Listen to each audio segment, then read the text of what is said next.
Hello प्यारे बच्चों, good morning.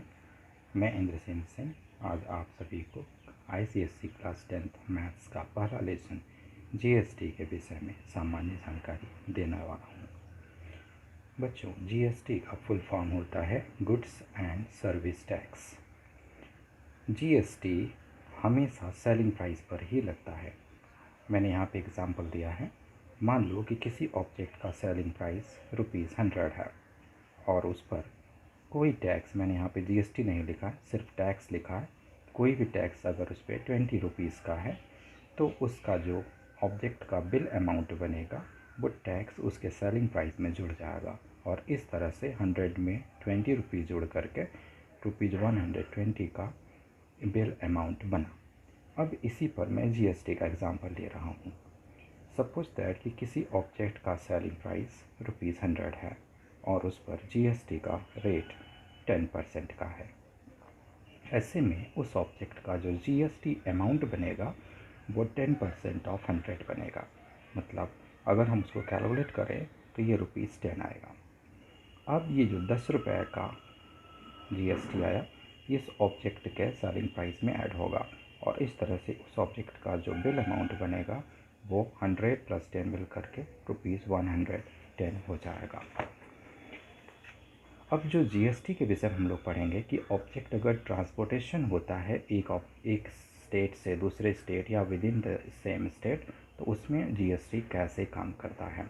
तो पहली कंडीशन हम ले रहे हैं कि अगर object with in the same state transport होता है, सपोज दैट कि यूपी में ऑब्जेक्ट का ट्रांसपोर्टेशन होता है, तो ऐसे में जीएसटी जो होगा गुड्स एंड सर्विस टैक्स ये 2 इक्वल पार्ट में बढ़ जाएगा, जिसको हम CGST मतलब central goods and service tax and SGST मतलब state goods and service tax बोलेंगे।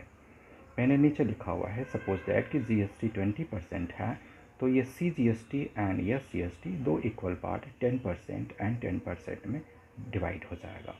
नीचे मैंने एग्जांपल लिखा हुआ है कि सपोज दैट किसी ऑब्जेक्ट का सेलिंग प्राइस ₹100 है और जीएसटी 20% का है, तो ऐसे में जो उसका CGST एंड SGST होगा ये 20% के 2 इक्वल पार्ट्स में बढ़ जाएगा।